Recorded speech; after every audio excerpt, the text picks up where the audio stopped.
नमस्कार प्यारे साथियों, स्वागत है आप सभी का रीपॉइंट क्लासेस पर। दोस्तों, उम्मीद करता हूं आप सभी शानदार होंगे, स्वस्थ होंगे और आप सभी अपने आने वाली परीक्षाओं की तैयारी में जी और जान से लगे हुए होंगे।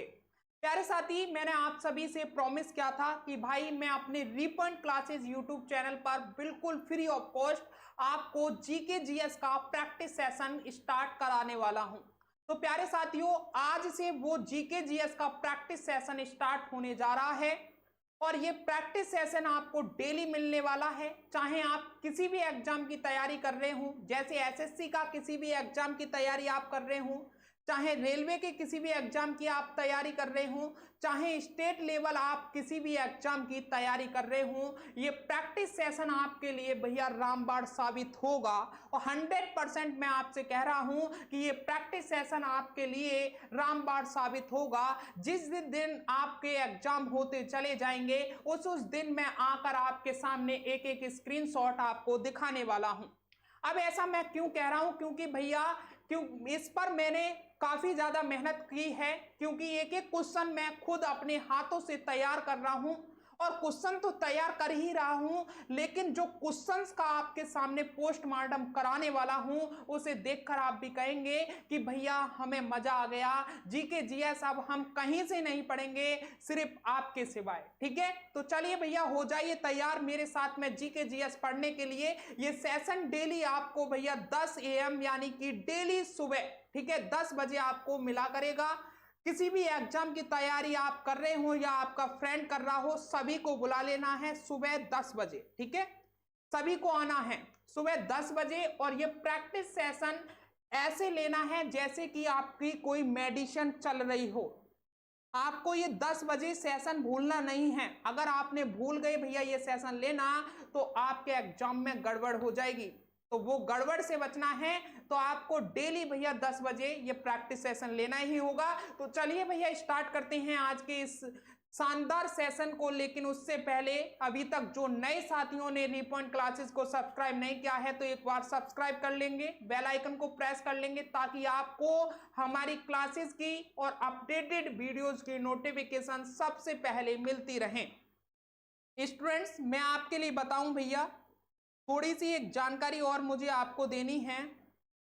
जैसे भैया आज हम इस सेशन को स्टार्ट करने वाले हैं, तो काफी ज्यादा स्टूडेंट्स का भैया क्वेश्चंस आता है कि भैया हमें इसकी पीडीएफ कहां पर मिलेगी। तो पीडीएफ पाने के लिए भैया रीपॉइंट क्लासेस एप्लीकेशन को आपको डाउनलोड कर लेना है। आपको सारी पीडीएफ भैया जैसे ही क्लास एंड हुआ करेगी उसके बाद में आपको यहां पर पीडीएफ मिल जाया करेंगे। ठीक है, ये डाउट आपका क्लियर हो गया। अब किसी को कोई भी डाउट बचना नहीं चाहिए। आपकी जो पीडीएफ है वो हमारे रीपॉइंट क्लासेस एप्लीकेशन पर मिल जाया करेंगी। तो सबसे पहले आपको रीपॉइंट क्लासेस एप्लीकेशन डाउनलोड कर लेना है। चलिए आज का जो फर्स्ट क्वेश्चन है देखिएगा एक बार और देखते हैं कितने स्टूडेंट्स इसका आंसर बताते हैं। शिव कुमार शर्मा का नाम किस वाद्य यंत्र से जुड़ा है? शिव कुमार शर्मा का नाम किस वाद्य यंत्र से जुड़ा है? जल्दी से बताइएगा। Option A sitar, option B santoor, option C nadaswaram, option D dholak. तो जो शिव कुमार शर्मा हैं इनका नाम भैया संतूर से जुड़ा हुआ है। किससे? संतूर से जुड़ा है। अच्छा, मैं और बात करूं संतूर के प्रमुख वादकों की, तो इसमें नाम लिखना भैया भजन सोपोरी का, भजन सोपोरी का, सोपोरी का। ठीक है, भजन सोपोरी का। इसमें लिखना वर्षा अग्रवाल, वर्षा अग्रवाल का नाम लिखना। इसमें भैया तरुण भट्टाचार्य जी का नाम लिखना, तरुण भट्टाचार्य जी का। ठीक है, भट्टाचार्य जी का। और आपके शिव कुमार शर्मा हो ही गए। ये प्रमुख वादक हैं भैया किसके? संतूर वाद्य यंत्र के। वहीं मैं आपसे बात करूं नादस्वरम के, तो यहां पर नादस्वरम के लिखिएगा भैया शेख चिन्ना, शेख चिन्ना मौलाना, शेख चिन्ना मौलाना। ठीक है, और चिरुविजा जयशंकर। ठीक है, ये सभी किसके हैं? आपको याद रखना है नादस्वरम के शेख चिन्ना मौलाना और चिरुविजा जयशंकर। ठीक है, संतूर के भैया मैंने आपके लिए बता ही दिए, शिव कुमार शर्मा, भजन सोपोरी, वर्षा अग्रवाल और तरुण भट्टाचार्य। आ जाइए एक बार लिखिएगा यहां पर सितार के वादक। ठीक है, सितार के प्रमुख वादक, प्रमुख वादक हेडिंग डालिएगा सितार के प्रमुख वादक। ठीक है, चलिए यहां पर लिखिएगा सबसे पहले भैया पंडित रविशंकर। ठीक है, पंडित रविशंकर। अब स्टूडेंट्स पंडित रविशंकर की काफी खास बात है, जैसे भैया पंडित रविशंकर को कालिदास सम्मान से इन्हें भैया सम्मानित किया गया।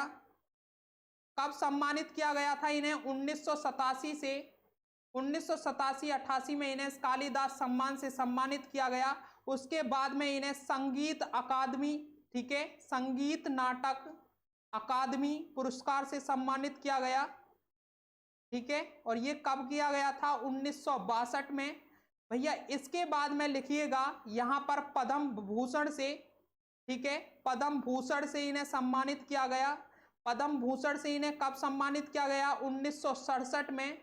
इसके बाद में लिखिएगा भैया पद्म विभूषण से, पद्म विभूषण से, पद्म विभूषण से इन्हें कब सम्मानित किया गया? 1981 में। ठीक है, कब सम्मानित किया गया? 1981 में। फिर इन्हें भैया भारत रत्न से सम्मानित किया गया। भारत रत्न से सम्मानित किया गया इन्हें कब भैया? भारत रत्न से 1999 में इन्हें सम्मानित किया गया।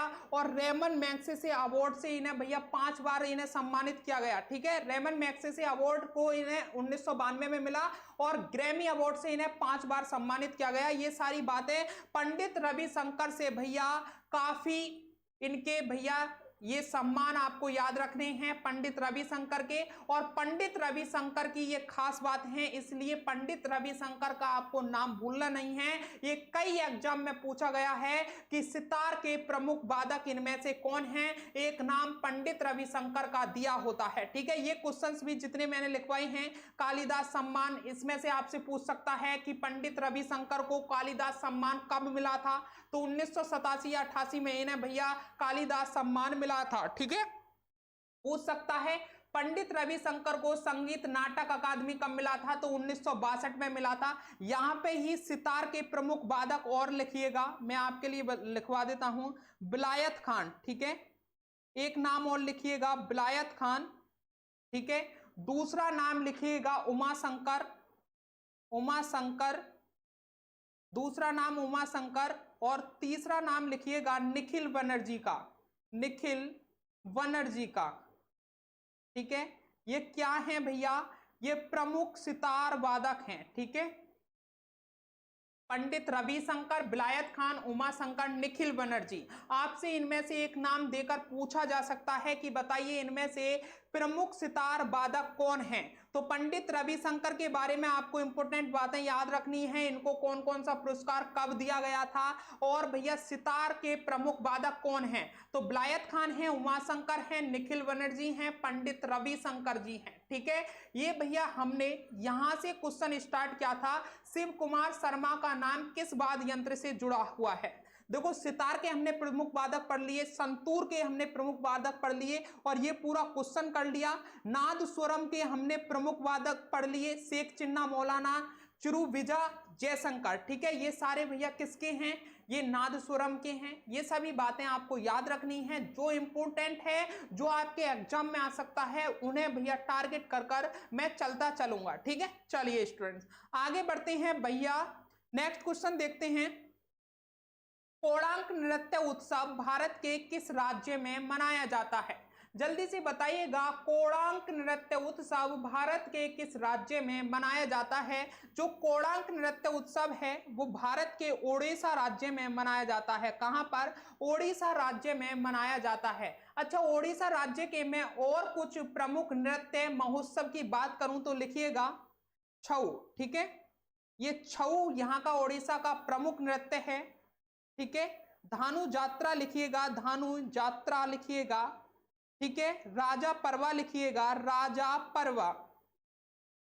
राजा परवा लिखिएगा, और बाली यात्रा लिखिएगा, बाली यात्रा, ठीक है, बाली यात्रा लिखिएगा। यहां पर कोणार्क महोत्सव आपका हो ही गया। मिट्टी कला लिखिएगा, मिट्टी कला, ठीक है, मिट्टी कला महोत्सव ये कहां पर मनाया जाता है? ये भी भैया आपका उड़ीसा में मनाया जाता है। और एक लिखिएगा वेरी वेरी इंपोर्टेंट, नुआखाई, ठीक है, ये कई बार एग्जाम में पूछा गया है। उड़ीसा के ये महत्वपूर्ण भैया आपके महोत्सव और नृत्य हैं: छऊ, धनु यात्रा, राजा परवा, बलिया यात्रा, मिट्टी कला महोत्सव, नुआखाई, ठीक है। यहाँ पर प्रमुख नृत्य और उत्सव में आज आपके सारे कंप्लीट करा दूंगा इस सेशन में, ठीक है। और काफी क्वेश्चंस फिजिक्स के भी होंगे, केमिस्ट्री के भी होंगे, बायोलॉजी के भी होंगे, ठीक है।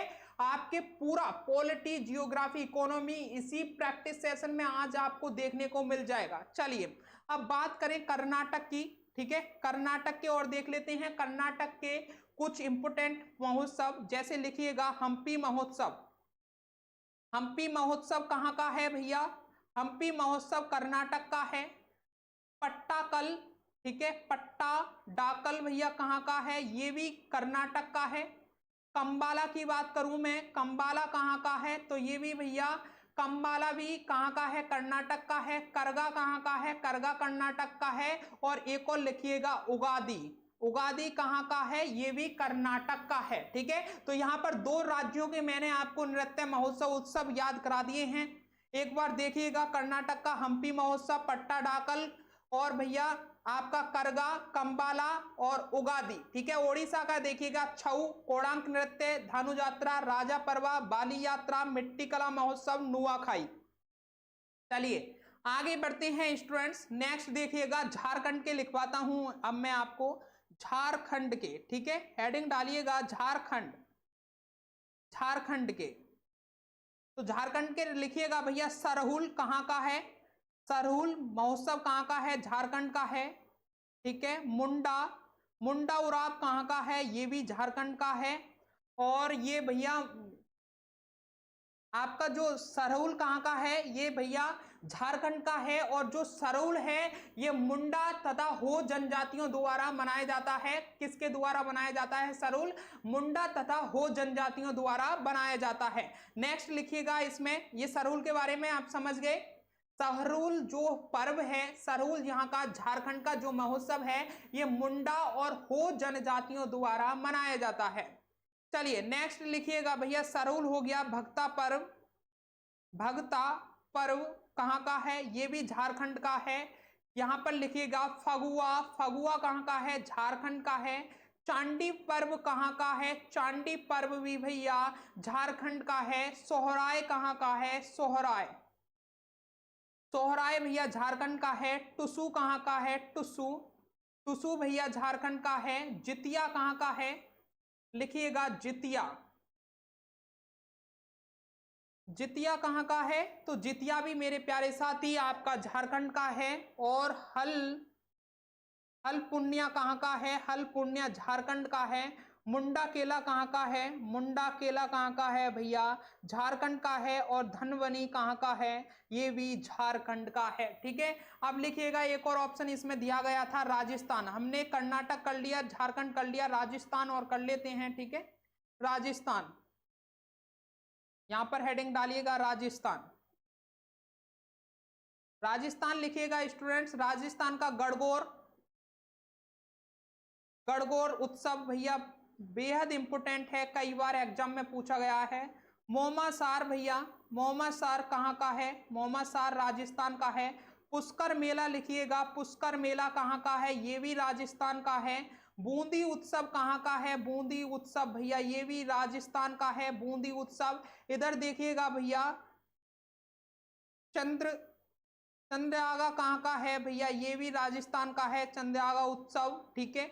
मत्स्य उत्सव कहाँ का है? मत्स्य उत्सव भैया ये भी कहाँ का है? ये भी राजस्थान का है, ठीक है। और एक और लिखिएगा कोलायत, कोलायत उत्सव कहाँ का है? ये भी राजस्थान का है। और एक और लिखिएगा मरु उत्सव, मरु उत्सव कहाँ का है? ये सभी कहाँ के हैं?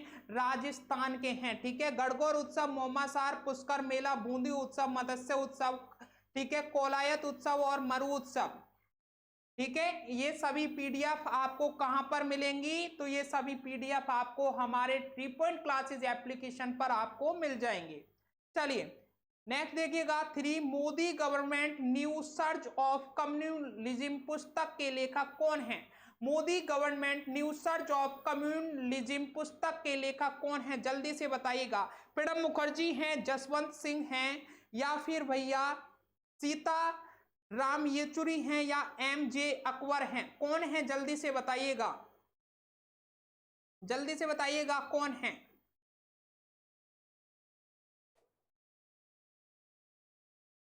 जल्दी से बताइएगा एक बार कौन है।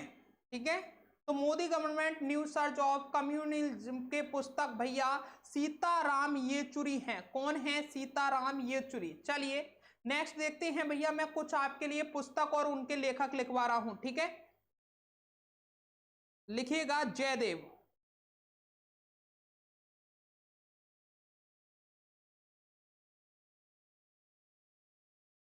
गीत गोविंद किसने लिखी है भैया? गीत गोविंद। ठीक है, तो गीत गोविंद किसने लिखी है भैया? जयदेव ने लिखी है। पाणिनि ने कौन सी लिखी है? तो पाणिनि ने भैया अष्टाध्यायी लिखी है। कौन सी? अष्टाध्यायी लिखी है, अष्टाध्यायी। ठीक है, और भैया मैं यहां पर बात करूं जयशंकर प्रसाद की, जयशंकर प्रसाद की, तो इनकी इंपोर्टेंट पुस्तक है, लिखिएगा कामयानी, कामयानी। ठीक है, और आंसू, कामयानी, आंसू और लहर। ठीक है, ये जयशंकर प्रसाद की हैं। ये कई बार आपसे एग्जाम में पूछी गई हैं, इस वजह से मैं आपको यहाँ पर सारी चीजें क्लियर कराते हुए चल रहा हूं। एक बाण भट्ट की भैया इंपोर्टेंट पुस्तक है। ठीक है, बाण भट्ट की, लिखिएगा भारत भारती। ठीक है, भारत भारती के लेखक कौन हैं? तो बाण भट्ट हैं, भारत भारती के लेखक। ठीक है, एक और इंपोर्टेंट भैया राज तरंगिणी किसके लेखक हैं? तो भैया कलहण ने कौन सी लिखी है? कलहण ने भैया राज तरंगिणी लिखी है। किसने? कलहण ने भैया राज तरंगिणी कौन सी लिखी है? राज तरंगिणी। ठीक है, कलहण ने कौन सी लिखी है? राज तरंगिणी लिखी है। और भैया कामसूत्र किसने लिखी है? तो बात्सल्य ने कौन सा लिखा है? ठीक है, बात्स्यम ने कौन सा लिखा है? तो भैया बात्स्यम ने कामसूत्र लिखा है। ठीक है, कामसूत्र किसने लिखा है?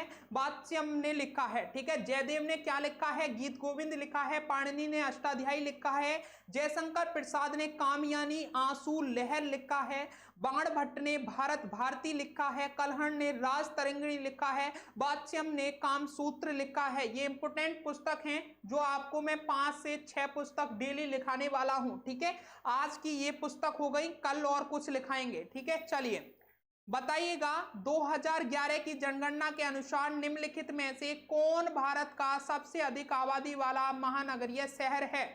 2011 की जनगणना के अनुसार सबसे आबादी वाला शहर कौन सा था?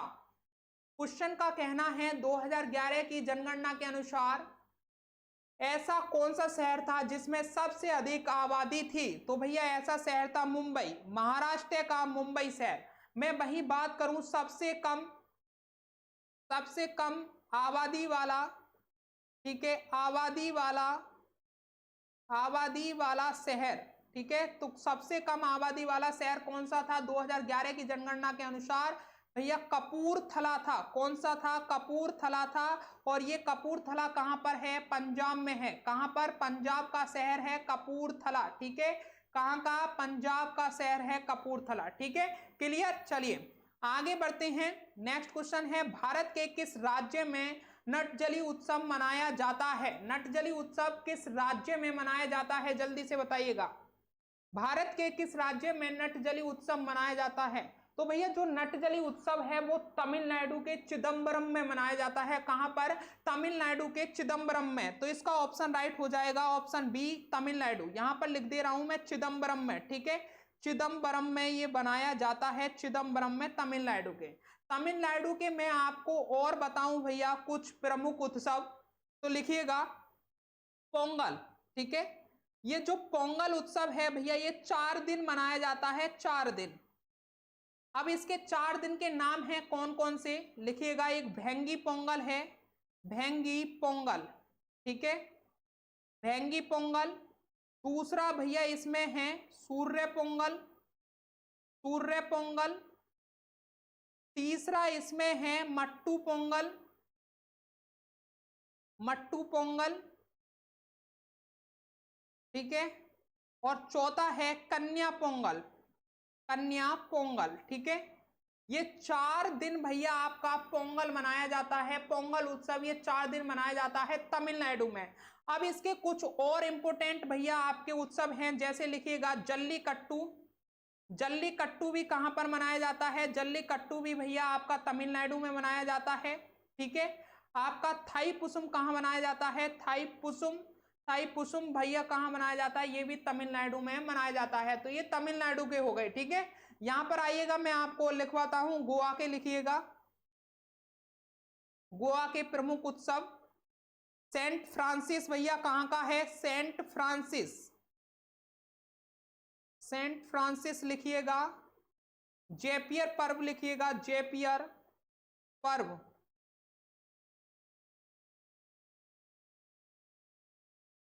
जेपियर पर्व। बोर्डरम भैया कहां का है? बोर्डरम, बोर्डरम गोवा का है। अंगूर महोत्सव लिखिएगा, अंगूर महोत्सव, अंगूर महोत्सव कहां का है? ये भी भैया गोवा का है। और एक लिखिएगा इंपोर्टेंट साओ जाओ, ठीक है, साओ जाओ आओ, ये भी कहां का है भैया? ये भी गोवा का है। और 3 किंग्स भैया ये कहां का है? 3 किंग्स भैया ये भी कहां का है? ये भी गोवा का है। और फुगड़ी कहां का है? फुगड़ी, फुगड़ी गोवा का है।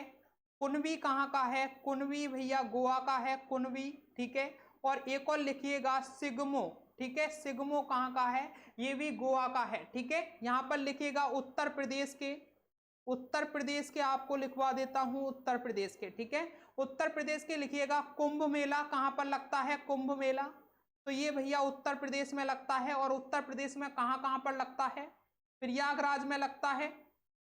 कुंभ मेला कहां लगता है? प्रयागराज में, ठीक है। और भैया ये कहां पर लगता है? हरिद्वार में लगता है, हरिद्वार में लगता है। उत्तर प्रदेश के कहां कहां पर लगता है भैया? ये प्रयागराज में लगता है, हरिद्वार में लगता है, ठीक है। लिखिएगा भैया उज्जैन में लगता है, उज्जैन में लगता है, नासिक में लगता है, ठीक है। ये यहाँ पर कहाँ क्या लगता है? कुंभ मेला लगता है। और ये 12 साल में एक बार लगता है। और लिखेंगे भैया उत्तर प्रदेश के इंपोर्टेंट मेले, आयुर्वेद मेला कहाँ पर लगता है? आयुर्वेद मेला तो भैया उत्तर प्रदेश में। श्रावणी मास मेला कहाँ पर लगता है? श्रावणी मास मेला, श्रावणी मास मेला तो ये भी उत्तर प्रदेश में लगता है। और भैया कालिंजर मेला कहां पर लगता है? कालिंजर, ठीक है, कालिंजर मेला कहां पर लगता है? ये भी उत्तर प्रदेश में लगता है। और नौचंदी कहां पर लगता है? नौचंदी, ठीक है, नौचंदी मेला कहां पर लगता है? ये भी उत्तर प्रदेश में लगता है। बट्टेश्वर कहां पर लगता है? बट्टेश्वर, ठीक है, बट्टेश्वर कहां पर लगता है? तो ये भी भैया बट्टेश्वर ढाई घाट, इसका पूरा नाम क्या है? बट्टेश्वर ढाई घाट का मेला, ठीक है, ढाई घाट का मेला, ठीक है। ये कहां पर लगता है? ये सभी भैया कहां पर लगते हैं? उत्तर प्रदेश में लगते हैं, ठीक है। ये आपका पूरा एक क्वेश्चन यहां पर मैंने कंप्लीट करा दिया है। भारत के किस राज्य में नटचली उत्सव मनाया जाता है? गोवा के मैंने लिखाई दिए, आपके तमिलनाडु को के बारे में बताई दिया। जो नटजली उत्सव मनाया जाता है वो चिदम्बरम में, तमिलनाडु के चिदम्बरम में मनाया जाता है। उत्तर प्रदेश के बारे में आपको डिटेल से बताई दिया। राजस्थान के बारे में हम पिछले भैया क्वेश्चंस में बात कर चुके हैं।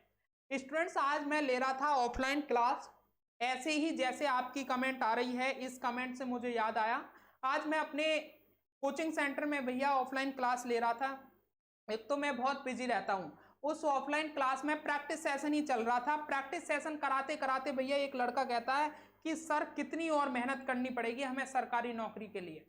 मैंने कहा बेटा सरकारी नौकरी के लिए उतनी ही मेहनत करनी पड़ेगी जितनी मेहनत तुझे एक अच्छी बीवी पाने के लिए करनी होगी। और अच्छी बीवी पाने के लिए तुझे ही नहीं, भैया त्रेता युग से चलाता आ रहा है। त्रेता युग में अच्छी पत्नी पाने के लिए धनुष तोड़ा गया था और द्वापर युग में अच्छी पत्नी पाने के लिए मछली की आंख पर निशाना लगाया गया था। लेकिन अब कलयुग है और कलयुग में अच्छी पत्नी पाने के लिए तुम्हें सरकारी नौकरी पानी होगी।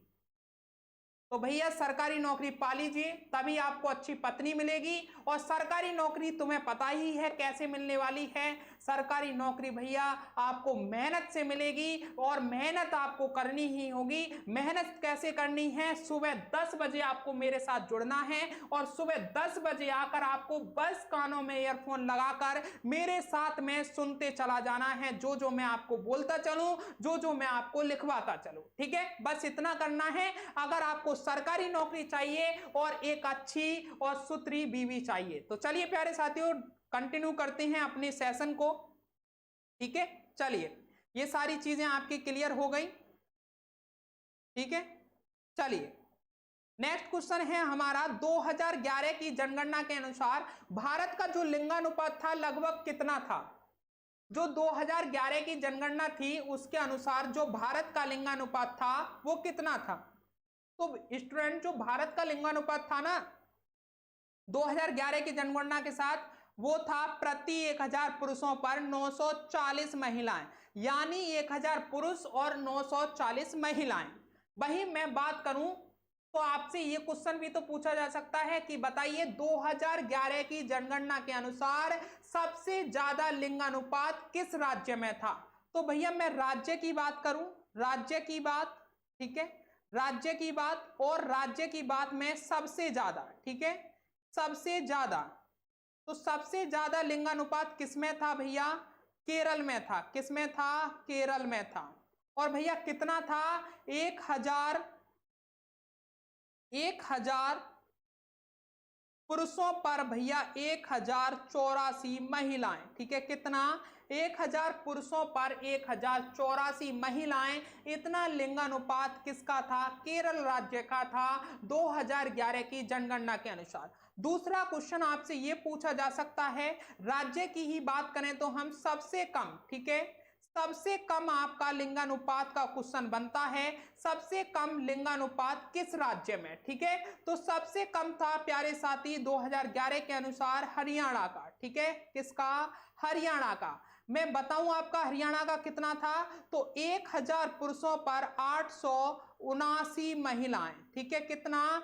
1000 पुरुषों पर 879 महिलाएं। इतना लिंगानुपात, यानी कि सेक्स रेशियो की हम बात कर रहे हैं, ये हरियाणा का था। तो क्लियर हुआ भारत का लिंगानुपात कितना था? 1000 पुरुषों पर 940 महिलाएं। सबसे ज्यादा किस राज्य का था? केरल का था, 1000 पुरुषों पर 1084 महिलाएं। सबसे कम किस राज्य का था? तो हरियाणा का था, 1000 पुरुषों पर भैया 879 महिलाएं, ठीक है? ये क्वेश्चन क्लियर हुआ। नेक्स्ट बढ़ते हैं।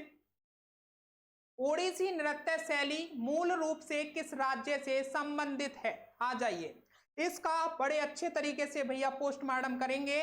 ओडिसी नृत्य शैली, ठीक है? जो ओडिसी नृत्य शैली है वो किस राज्य से संबंधित है? तो भैया ओडिसी ओडिशा राज्य से संबंधित है। अभी इस क्वेश्चन को यहां पर ही इतना ही अपने कानों में डाल लीजिए। चलिए आ जाइए, मैं आपके लिए लिखवाता हूं शास्त्रीय नृत्य के बारे में। हेडिंग डालिएगा शास्त्रीय नृत्य। देखो भैया यहां से शास्त्रीय नृत्य आपका पूरा कंप्लीट करा दूंगा, शास्त्रीय नृत्य, ठीक है? चलिए, तो स्टूडेंट शास्त्रीय नृत्यों की जो संख्या है वो कितनी है भैया? वो है 8, ठीक है? और इसका वर्ण हमें कहां से मिला है? इसका जो वर्ण मिला है, वर्ण जो मिला है, इसका वर्ण भैया नाट्य शास्त्र से मिला है, नाट्य शास्त्र से मिला है, नाट्य शास्त्र से, ठीक है? और इस नाट्य शास्त्र को किसने लिखा है? तो इस नाट्य शास्त्र को भैया भरत मुनि द्वारा लिखा गया है। और भरत मुनि के द्वारा इस नाट्य शास्त्र को पंचम वेद माना जाता है। कौन सा वेद? इसे भैया पंचम वेद भी माना गया है। यहां पर लिखिएगा, इसे पंचम वेद भी माना जाता है, ठीक है? पंचम वेद। अब पंचम वेद, आपको 4 वेद पता है कौन कौन से हैं? ऋग्वेद है, ठीक है? यजुर्वेद है, सामवेद है, अर्थवेद है। ये भैया कौन से हैं? ये 4 वेद हैं, लेकिन जो पंचम वेद माना गया है वो नाट्य शास्त्र को माना गया है। ठीक है, अब इसमें ही लिखिएगा शास्त्रीय नृत्य में जो सबसे प्राचीन नृत्य है, सबसे प्राचीन नृत्य कौन सा है? तो भरतनाट्यम है, भरतनाट्यम। ठीक है, जिसको सादिर नाम से भी जाना जाता है, इसको सादिर नाम से भी जाना जाता है। और सबसे नए की बात करूं मैं, सबसे नया जो नृत्य है, सबसे नया नृत्य भैया कौन सा है? सत्रिया है, सत्रिया। ठीक है, और इसको 2000 में भैया शामिल किया गया, 2000 में इसे शामिल किया गया। इसके मैं फाउंडर की बात करूं तो फाउंडर कौन है? श्रीमत शंकर देव हैं। कौन है? श्रीमत शंकर देव हैं। ठीक है, कौन है? श्रीमत शंकर देव हैं। ठीक है, सत्रिय नृत्य के फाउंडर कौन हैं? श्रीमत शंकर देव हैं। कौन है प्यारे साथी? श्रीमत शंकर देव हैं। ठीक है, चलिए आगे बढ़ते हैं प्यारे साथियों। ये सारी चीजें क्लियर हुई शास्त्रीय नृत्य से। जो शास्त्रीय नृत्यों की संख्या है भैया 8 है। इसका वर्ण हमें नाट्य शास्त्र में मिलता है, और जो नाट्य शास्त्र की भैया रचना की है वो भरत मुनि ने की है, और भरत मुनि के द्वारा इसे पंचम वेद भी माना जाता है। सबसे प्राचीन नृत्य भरतनाट्यम है, जिसे सादिर के नाम से जाना जाता है। सबसे नया नृत्य सत्रिया है, जिसे भैया किसके नाम से जाना जाता है? सत्रिया नृत्य को सत्रिया नृत्य के नाम से ही जाना जाता है। इसे 2000 में शामिल किया गया, और इसके फाउंडर कौन है? श्रीमत शंकर देव हैं। कौन है? श्रीमत शंकर देव हैं। इसके फाउंडर कौन है? यहां पर लिखिएगा सही, श्रीमत शंकर देव। ठीक है, श्रीमत शंकर देव हैं। चलिए अब 8 शास्त्रीय नृत्यों की बात कर लेते हैं। शास्त्रीय नृत्य की बात करूं मैं यहां पर, तो लिखिएगा सबसे फर्स्ट लिखिएगा भरतनाट्यम। भरतनाट्यम, ठीक है, भरतनाट्यम, जिसको किसके नाम से जाना जाता है? अभी बताया, जल्दी से बताइएगा। सादिर के नाम से। लिखिएगा भरतनाट्यम कहाँ का शास्त्रीय नृत्य है? तो ये भैया तमिलनाडु का है। कहाँ का? तमिलनाडु का। ठीक है, दूसरा लिखिएगा मोहिनी अट्टम। मोहिनी अट्टम, मोहिनी अट्टम कहाँ का है? तो भैया मोहिनी अट्टम केरल का है। कहाँ का है? मोहिनी अट्टम केरल का है। तीसरा लिखिएगा कथक। कथक कहाँ का है? तो कथक भैया उत्तर प्रदेश का है, उत्तर प्रदेश का। ठीक है, कथक कहाँ का है? उत्तर प्रदेश का है। नंबर लिखिएगा 4 ओडिसी। तो ओडिसी के बारे में ही क्वेश्चन में पूछा गया था, तो ओडिसी कहाँ का है? ओडिशा का है। ठीक है, ओडिसी कहाँ का है? ओडिशा का है। नंबर 5 लिखिएगा भैया मणिपुरी। ठीक है, मणिपुरी कहाँ का है? तो मणिपुरी शास्त्रीय नृत्य भैया मणिपुर का है। कहाँ का? मणिपुर का है। लिखिएगा नंबर 6 भैया कुचिपुड़ी कहाँ का है? तो कच्चीपुड़ी कैसे लोग खाते हैं? अंधे लोग खाते हैं। कुचिपुड़ी भैया आंध्र प्रदेश का है, आंध्र प्रदेश का। ठीक है, नंबर 7 लिखिएगा, नंबर 7 लिखिएगा भैया कथकली। ठीक है, कथकली कहाँ का है? तो कथकली भैया केरल का है। कथकली कहाँ का है? केरल का है। केरल के 2 हैं, मोहिनी अट्टम और कथकली। ठीक है, नंबर 8 लिखिएगा सत्रिया, जो सबसे नया है। सत्रिया, ये सत्रिया कहाँ का है भैया? ये असम का है। ठीक है, सत्रिया कहाँ का है? असम का है। तो शास्त्रीय नृत्य के बारे में सभी स्टूडेंट्स को क्लियर हो गया।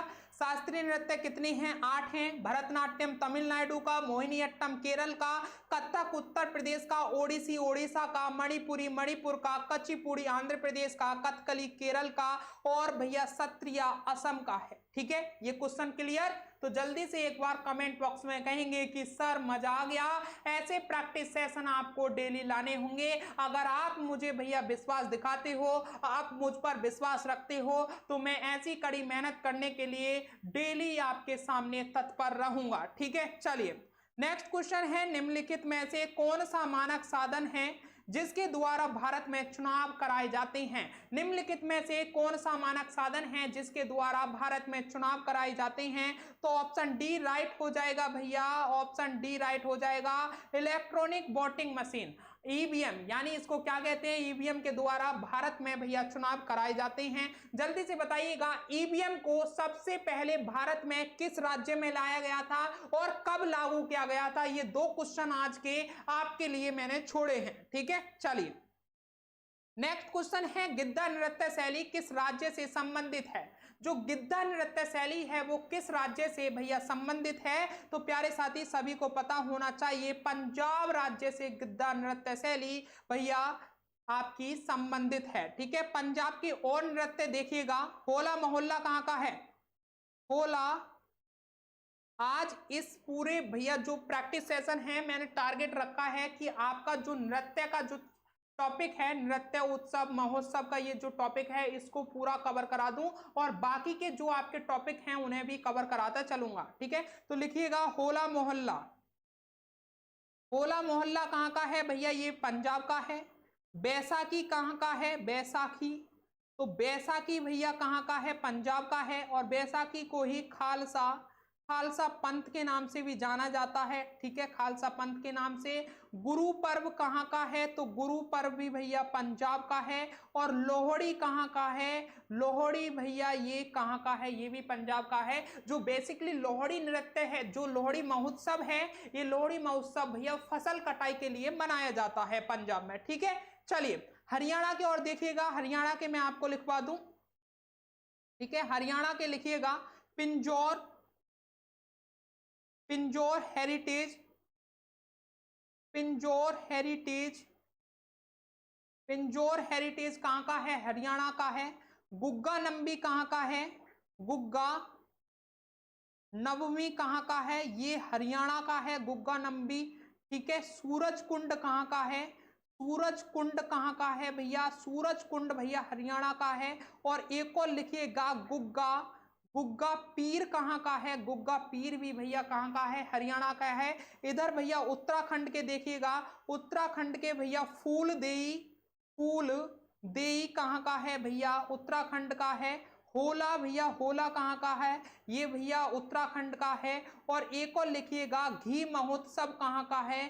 घी महोत्सव, ठीक है, घी महोत्सव भैया कहां का है? उत्तराखंड का है। देखो मैंने स्टैटिक जीके की अपनी यूट्यूब चैनल पर क्लासेस ली हैं और इसमें ट्रिक के साथ में मैंने आपको याद कराया है। अगर आपको ट्रिक के साथ में याद करना है एक एक टॉपिक, तो आप मेरी प्लेलिस्ट बनी हुई है, आप उससे जाकर भी याद कर सकते हैं। ये सारी चीजें मैंने वहां पे भी याद कराई गई हैं, ठीक है। यहाँ पर चल रहा है आपका रिवीजन, और रिवीजन के साथ ही साथ में आपकी इतनी प्रैक्टिस करा दूंगा कि आपके सामने जब एग्जाम में क्वेश्चन आएगा ना, तो भैया आपको टाइम नहीं लगेगा क्वेश्चन सॉल्व करने में। चलिए बताइएगा, स्वतंत्र भारत में राज्यसभा की पहली बैठक किस वर्ष हुई थी? अब देखो पॉलिटी के क्वेश्चन आ गए। स्वतंत्र भारत में राज्यसभा की पहली बैठक किस वर्ष हुई थी? तो भैया जो स्वतंत्र भारत में राज्यसभा की पहली बैठक हुई थी वो कब हुई थी? 13 मई, 13 मई 1952 में हुई थी। कब? 13 मई 1952 में। तो ऑप्शन बी राइट हो जाएगा। मैं यहीं पर पूछूं, राज्यसभा के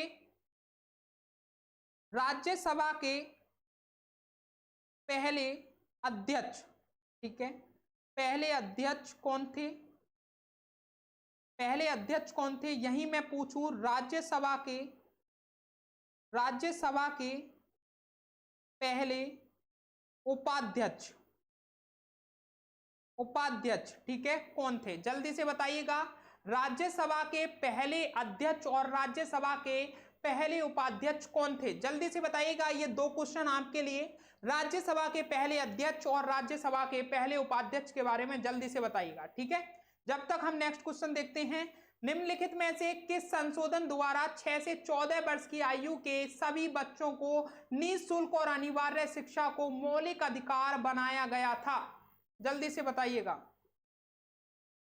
निम्नलिखित में से किस संशोधन द्वारा 6 से 14 वर्ष की आयु के सभी बच्चों को निःशुल्क और अनिवार्य शिक्षा को मौलिक अधिकार बनाया गया था? जल्दी से बताइएगा।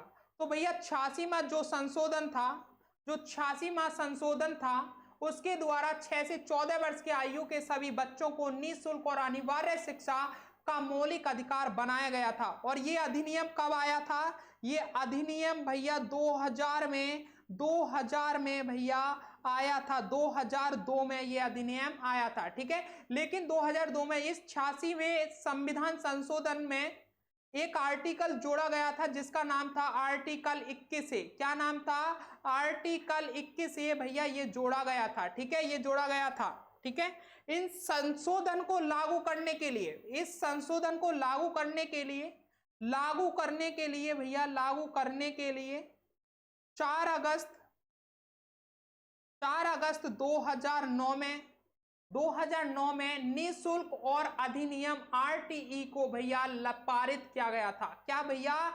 ये जो 86वां संविधान संशोधन था जिसके तहत 6 से 14 वर्ष के बच्चों के लिए निःशुल्क और अनिवार्य शिक्षा जो भैया लागू की थी, जो अधिकार दिया था, मौलिक अधिकार जो बनाया था, इसको लागू करने के लिए 4 अगस्त 2009 को निःशुल्क और भैया अधिनियम जो इसका पारित किया गया था वो 4 अगस्त 2009 को पारित किया गया था, ठीक है। ये सारी बातें क्लियर हो गई। चलिए, मैंने यहाँ पर आपसे 2 क्वेश्चन पूछे थे, उनका आंसर अभी तक मुझे दिखाई नहीं गया कि राज्यसभा की पहली बैठक किस वर्ष हुई थी? तो 13 मई 1952 में हुई थी। वहीं मैंने पूछा राज्यसभा के पहले अध्यक्ष कौन थे? तो लिखिएगा डॉक्टर एस राधाकृष्णन। कौन थे? डॉक्टर एस राधाकृष्णन, ठीक है। ये कौन थे भैया? राज्यसभा के पहले अध्यक्ष थे। राज्यसभा के पहले उपाध्यक्ष के बारे में मैं बात करूं तो लिखिएगा श्री एस वी कृष्ण मूर्ति राव, ठीक है, कृष्ण मूर्ति राव, ठीक है। तो ये दोनों चीजें क्लियर हो गई। राज्यसभा के पहले अध्यक्ष डॉक्टर एस राधाकृष्णन, राज्यसभा के पहले उपाध्यक्ष श्री एस वी कृष्ण मूर्ति राव, ठीक है। चलिए नेक्स्ट क्वेश्चन देखते हैं। निम्नलिखित में से कौन राज्यसभा का पदेन अध्यक्ष होता है? जल्दी से बताइएगा, निम्नलिखित में से कौन राज्यसभा का पदेन अध्यक्ष होता है? तो भैया जो उपराष्ट्रपति होता है ये राज्यसभा का पदेन अध्यक्ष होता है। कौन भैया? राज्यसभा का पदेन अध्यक्ष कौन होता है? उपराष्ट्रपति होता है। और इस उपराष्ट्रपति को शपथ कौन दिलाता है? बताना जरा मुझे, शपथ कौन दिलाता है इस उपराष्ट्रपति को? शपथ, ठीक है, शपथ कौन दिलाता है? तो भैया राष्ट्रपति दिलाता है। कौन दिलाता है? राष्ट्रपति दिलाता है। त्याग कौन दिलाता है? त्याग पत्र कौन दिलाता है? तो त्याग पत्र भैया राष्ट्रपति को देना होता है, ठीक है, उपराष्ट्रपति का, ठीक है। और भैया जो उपराष्ट्रपति के बारे में राज्यसभा का पदेन अध्यक्ष होता है इसका भैया कहाँ जिक्र है? तो आर्टिकल 64 में जिक्र किया गया है। किसमें? आर्टिकल 64 में जिक्र किया गया है, ठीक है। चलिए, आर्टिकल किसमें? 64 में जिक्र किया गया है। नेक्स्ट क्वेश्चन देखिएगा। निम्नलिखित में से किसे भारत के संविधान द्वारा मौलिक अधिकारों पर उचित प्रतिबंध लगाने की शक्ति दी गई है? जल्दी से बताइएगा। नेक्स्ट क्वेश्चन हमारा भैया, जल्दी से बताइएगा। निम्नलिखित में से किसे भारत के संविधान द्वारा मौलिक अधिकारों पर उचित प्रतिबंध लगाने की शक्ति दी गई है? किसको दी गई है? जल्दी से बताइएगा। तो भैया इसका राइट आंसर हो जाएगा संसद को ये शक्ति दी गई है। नेक्स्ट क्वेश्चन देखते हैं स्टूडेंट्स। निम्न में से किस नदी पर हैवलॉक पुल बनाया गया था जिसे अब बंद कर दिया गया है?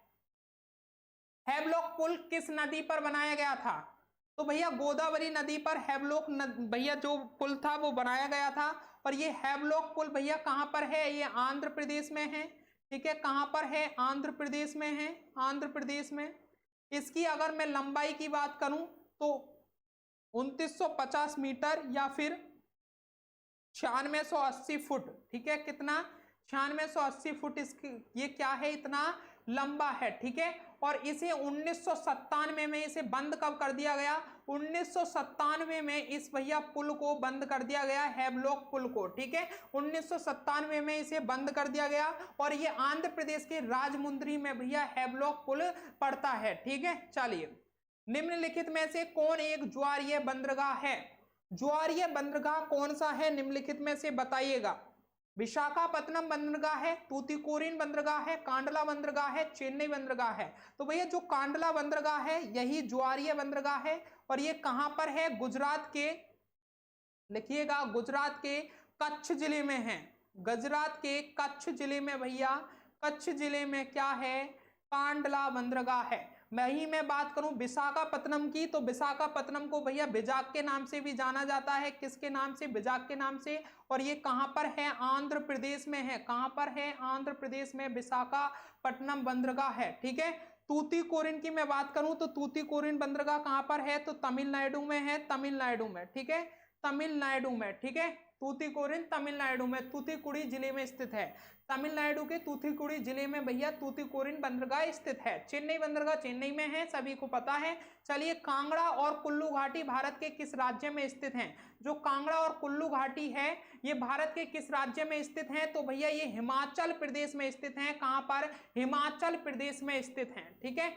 चलिए, भारत और श्रीलंका को क्या जोड़ता है? भारत और श्रीलंका को भैया एडम्स ब्रिज जोड़ता है, जिसे राम सेतु के नाम से भी जाना जाता है, राम सेतु के नाम से। ठीक है, एडम्स ब्रिज जोड़ता है। ये याद रखना है, कई बार क्वेश्चन पूछा गया है। और अब कर देख लेना भैया, इस बार देख लेना भैया, आपको रेलवे में ये क्वेश्चन मिलने वाला है। लिख लीजिए, लिख लीजिए भैया, रेलवे में ये क्वेश्चन मिलने वाला है, छपेगा ये क्वेश्चन किसी ना किसी एग्जाम में। ठीक है, भारत और श्रीलंका को क्या जोड़ता है? तो एडम्स ब्रिज जोड़ता है। और एडम्स ब्रिज भैया राम सेतु के नाम से भी जाना जाता है। चलिए, लिखिएगा, भारत का प्रमुख लोहा अयस्क निर्यातक बंदरगाह किस राज्य में स्थित है? भारत का प्रमुख लोहा अयस्क निर्यातक बंदरगाह किस राज्य में स्थित है? तो भैया ये गोवा में स्थित है। ठीक है, गोवा में। ठीक है, इस बंदरगाह का नाम क्या है? लिखिएगा, मोरमुगमो। ठीक है, मोरमुगो, मोरमुगो बंदरगाह, मोरमुगो बंदरगाह। ठीक है, क्या नाम है? मोरमुगो बंदरगाह इसका नाम है। ठीक है, जो लोहा अयस्क निर्यातक में भैया ये भारत का प्रमुख लोहा अयस्क निर्यातक बंदरगाह है। ठीक है। चलिए, वर्षा के अलावा भारत में सिंचाई का अन्य साधन क्या है? जल्दी से बताइएगा, वर्षा के अलावा भारत में सिंचाई का अन्य साधन क्या है? नहर है, नल है, टैंक है। तो भैया जो वर्षा के अलावा है वो ट्यूबवेल है। क्या है? ट्यूबवेल है, ट्यूबवेल है। ठीक है। चलिए, नेक्स्ट देखते हैं, भारत की कौन सी पंचवर्षीय योजना हैरोल्ड डोमर मॉडल पर आधारित है? इंपोर्टेंट क्वेश्चन है स्टूडेंट्स, इंपोर्टेंट क्वेश्चन है। भारत की कौन सी पंचवर्षीय योजना हैरोल्ड डोमर मॉडल पर भैया आधारित है? तो भैया जो हैरोल्ड डोमर मॉडल पर आधारित थी वो भारत की पहली योजना थी 1951 से जो 1956 तक रही। मैं बात करूं इसके पहले अध्यक्ष, ठीक है, मैं इसके भैया अध्यक्ष की बात करूं, इस योजना के तहत जो अध्यक्ष थे, अध्यक्ष कौन थे? तो अध्यक्ष लिखिएगा जवाहरलाल नेहरू जी थे, जवाहरलाल नेहरू। ठीक है, नेहरू जी थे। वहीं मैं बात करूं भैया उपाध्यक्ष की, तो उपाध्यक्ष कौन थे? उपाध्यक्ष कौन थे? तो गुलजारी लाल नंदा थे। ठीक है, कौन थे? गुलजारी लाल नंदा, गुलजारी लाल नंदा थे। ठीक है। चलिए, ये क्लियर हो गए। अध्यक्ष कौन थे? भारत की पहली पंचवर्षीय योजना के समय जिसका मॉडल हैरोल्ड डोमर मॉडल पर आधारित था, अध्यक्ष थे जवाहरलाल नेहरू और उपाध्यक्ष कौन थे? गुलजारी लाल नंदा। नेक्स्ट क्वेश्चन पर बढ़ते हैं, मराठे समिति किससे संबंधित है? मराठे समिति किससे संबंधित है? तो जो मराठे समिति है भैया वो शहरी सहकारी बैंक से संबंधित है, शहरी सहकारी बैंक से संबंधित है। ठीक है, और इसकी जो भैया अध्यक्षता किसने की थी? मराठे समिति की अध्यक्षता किसने की थी? जल्दी से बताएंगे, इसकी अध्यक्षता किसने की थी? ये क्वेश्चन मेरे दिमाग में आ रहा है, तो बताइएगा इसकी अध्यक्षता किसने की थी? तो भैया इसकी अध्यक्षता जो की थी वो एस एस मराठे ने की थी। ठीक है, एस एस मराठे ने की थी। और भैया किसके निर्देश पर? इसे आरबीआई के निर्देश पर इसने की थी, आरबीआई के निर्देश पर। ठीक है, निर्देश पर।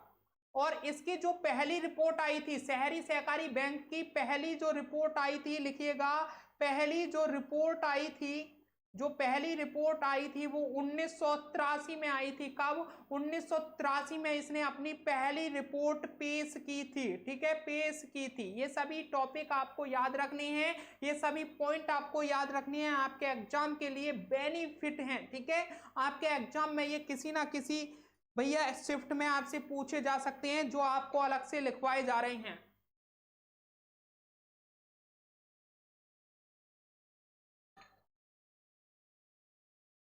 चलिए स्टूडेंट्स, नेक्स्ट देखते हैं क्वेश्चन आपका, निम्नलिखित में से कौन सा स्थान भारत में पुर्तगालियों का मुख्यालय था? जल्दी से बताइएगा, निम्नलिखित में से कौन सा स्थान भारत में पुर्तगालियों का स्थान था, पुर्तगालियों का मुख्यालय था? निम्नलिखित में से कौन सा स्थान भारत में पुर्तगालियों का मुख्यालय था? तो ऑप्शन बी हो जाएगा गोवा। ठीक है, गोवा में भारत में गोवा, ठीक है, जो गोवा राज्य है वहां पर पुर्तगालियों का मुख्यालय था। कहां था?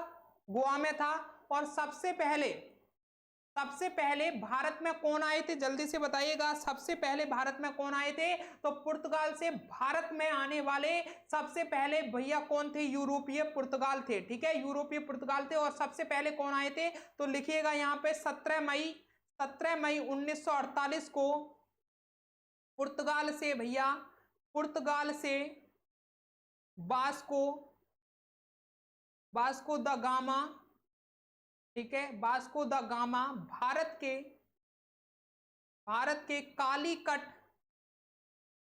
कालीकट पर उतरे थे। ठीक है, कहां पर उतरे थे? ये कालीकट तट पर उतरे थे। और सबसे पहले भारत में यही आए थे 17 मई 1948 को। ठीक है, 17 मई 1948 को। और इन्होंने ही अपना व्यापार भैया स्टार्ट किया था। चलिए आगे बढ़ते हैं स्टूडेंट, देखिएगा नेक्स्ट क्वेश्चन देखिएगा, फ्रेंच ईस्ट इंडिया कंपनी का गठन कब हुआ था? फ्रेंच ईस्ट इंडिया कंपनी का गठन कब हुआ था? तो भैया जो फ्रेंच ईस्ट इंडिया कंपनी का गठन हुआ था वो 1 सितंबर 1664 में हुआ था। 1 सितंबर 1664 में हुआ था। और फ्रेंच ईस्ट इंडिया कंपनी भैया भारत में क्यों आई थी?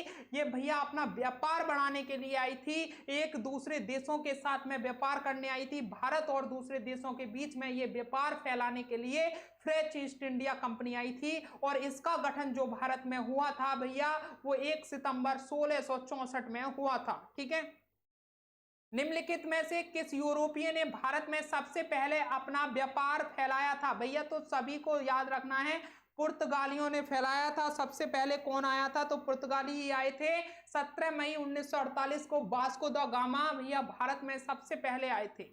चलिए, केप ऑफ गुड होप के रास्ते भारत तक के समुद्री रास्ते की खोज किसने की थी? तो सभी को याद रखना है, वास्को डी गामा ने की थी। 17 मई, फिर से लिख देता हूं, 17 मई 1948 को आया था। ठीक है, चलिए नेक्स्ट देखिएगा, जल में घुलनशील भस्म क्या कहलाता है? तो जल में जो घुलनशील भस्म होता है वो भैया क्षार कहलाता है। क्या कहलाता है? क्षार कहलाता है। ठीक है, क्या कहलाता है? क्षार कहलाता है। और ये जब क्षार पानी में घुल जाता है, जब ये क्षार पानी में घुलता है, ये जब क्षार पानी में घुलता है तो भैया इसका जो पीएच मान होता है, इसका जो पीएच मान होता है वो 7 से अधिक होता है। कितना? 7 से अधिक होता है। और जब भैया क्षार प्लस अम्ल मिलता है, जब क्षार प्लस अम्ल मिलता है तो क्या पैदा करता है? लवण पैदा करता है और भैया पानी पैदा करता है। क्या पैदा करता है? लवण और पानी पैदा करता है। क्षार के बारे में एक और पॉइंट बताऊं तो क्षार भैया स्वाद में कैसे होते हैं? खट्टे होते हैं। क्षार स्वाद में कैसे होते हैं? खट्टे होते हैं। ठीक है, तो ये 3-4 टॉपिक याद रखने हैं।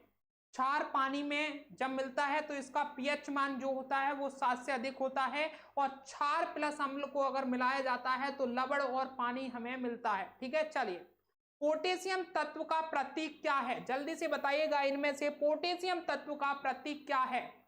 वाह, एक कह रहा है कि पी है। अरे लाला, कहां से केमिस्ट्री पढ़ी थी? पोटेशियम तत्व का प्रतीक पी है। वाह, क्या कहने तेरे। तो भैया जो पोटेशियम तत्व का प्रतीक है वो के है। ठीक है, क्या है? के है। और मैं बात करूं वहीं इसका परमाणु संख्या की, परमाणु संख्या क्या कितनी होगी? देखो आपको 30 तक तो आपको भैया इनके परमाणु क्रमांक याद करने हैं, ठीक है। परमाणु क्रमांक आपको याद रखने हैं 30 तक, ठीक है। तो पोटेशियम का परमाणु संख्या कितनी है? 19 होती है। पोटेशियम की परमाणु संख्या कितनी होती है? 19 होती है, ठीक है। कितनी होती है? 19, ठीक है भैया। P किसका प्रतीक है? P किसका प्रतीक है? तो P भैया फास्फोरस का होता है। किसका? फास्फोरस का होता है। और फास्फोरस का भैया परमाणु संख्या कितनी होती है? 15 होती है। कितनी? 15 होती है। और Pt किसका प्रतीक है? तो Pt भैया प्लेटिनम का होता है। किसका? प्लेटिनम का, ठीक है। प्लेटिनम का, ठीक है। और प्लेटिनम का परमाणु संख्या कितनी है भैया? प्लेटिनम की परमाणु संख्या 28 होती है। और भैया F का प्रतीक क्या है? तो F किसका प्रतीक होता है भैया? फ्लोरीन का होता है। किसका? फ्लोरीन का। और इसकी परमाणु क्रमांक भैया 9 होता है, ठीक है। ये सभी बातें आपको याद रखनी है, ठीक है। चलिए आगे बढ़ते हैं स्टूडेंट्स। सोने के लेटिन का नाम क्या है? सोने के लेटिन का नाम क्या है? तो जो सोने के लेटिन का नाम होता है वो ओरम होता है। क्या भैया? ओरम होता है। और इसके परमाणु क्रमांक की बात करूं, परमाणु क्रमांक की, ठीक है। तो इसका जो परमाणु क्रमांक है वो 79 होता है। और फेरम किसका लेटिन नाम है? तो फेरम भैया लोहे का लेटिन नाम है, लोहे का। और इसके परमाणु क्रमांक की बात करूं तो 26। और भैया कैलियम किसका है? तो भैया कैलियम किसका है? कैलियम भैया पोटेशियम का है। किसका? पोटेशियम। कैलियम को सही से लिखिएगा, पोटेशियम का है, ठीक है। कैलियम किसका लेटिन नाम है? तो पोटेशियम का है, ठीक है। पोटेशियम का, पोटेशियम। और इसका भैया कितना है भैया? इसका पोटेशियम का इसका परमाणु क्रमांक कितना है? 19 है। पोटेशियम का कितना है भैया? 19 है। और अर्जेंटम किसका? अर्जेंटम का लेटिन नाम भैया चांदी होता है। क्या होता है? चांदी का लेटिन नाम होता है अर्जेंटम। चांदी का लेटिन नाम क्या होता है? अर्जेंटम। और इसका भैया परमाणु क्रमांक आपको बताना है। इसे Ag से भैया हम डिनोट या प्रतीक, इसका प्रतीक क्या होता है? Ag होता है, ठीक है। चलिए नेक्स्ट देखते हैं, रक्त का शुद्धिकरण कहाँ होता है? तो जो रक्त का शुद्धिकरण होता है वो यकृत में होता है, ठीक है। नेक्स्ट क्वेश्चन, पौधे के किस भाग से कॉफी प्राप्त होती है? तो पौधे के भैया बीजों से, ठीक है, कॉफी प्राप्त होती है। पौधे के किस भाग से? तो बीजों से भैया कॉफी प्राप्त होती है। नेक्स्ट क्वेश्चन देखिएगा, दूध के दही के रूप में जमने का कारण है। दूध के दही, हम दूध लेते हैं और उसका क्या कर देते हैं? दही जमा देते हैं। इसका भैया जो कारण होता है वो क्या होता है? लैक्टोबैसिलस होता है। क्या होता है? लैक्टोबैसिलस होता है। और इस प्रक्रिया को, दूध के दही बनने की प्रक्रिया को क्या कहते हैं? तो भैया हम किण्वन कहते हैं। क्या कहते हैं? किण्वन कहते हैं, ठीक है। चलिए नेक्स्ट, प्रकाश संश्लेषण की क्रिया कब होती है? जल्दी से बताइएगा, प्रकाश संश्लेषण की क्रिया कब होती है? तो भैया केवल दिन में प्रकाश संश्लेषण की क्रिया होती है। तो प्यारे साथियों जल्दी से बताइएगा कैसा लगा आपको आज का सेशन। अगर सेशन अच्छा लगा है और हाँ वास्तव में लगता है कि हमारे कंटेंट में दम है और इससे बाहर आपका कहीं भी एग्जाम में क्वेश्चन नहीं जाने वाला है, तो सेशन को एक लाइक कीजिएगा और मेरी मेहनत को भैया एक लाइक कीजिएगा। बेकार बिल्कुल ना जाने दीजिएगा, इस मेहनत का फायदा उठा लीजिएगा। प्यारे साथी मैं आपके लिए बता दूं, आपको ये सारी पीडीएफ हमारे रीपॉइंट क्लासेज एप्लीकेशन पर मिल जाएगी, ठीक है। रीपॉइंट क्लासेज एप्लीकेशन पर ये सारी पीडीएफ हुआ आपको मिल जाएगी। अब जैसे ही क्लास खत्म हो चुकी है तो तुरंत इसके बाद में आपको रीपॉइंट क्लासेस पर आपको जाना है। अगर आपने ऐप डाउनलोड नहीं किया है तो ऐप डाउनलोड कर लीजिए और उस पर पीडीएफ आपको तुरंत मिल जाएगी। तो चलिए स्टूडेंट्स फिर मिलते हैं नेक्स्ट सेशन के साथ में। जब तक के लिए जय हिंद, जय भारत, वंदे मातरम। थैंक यू दोस्तों।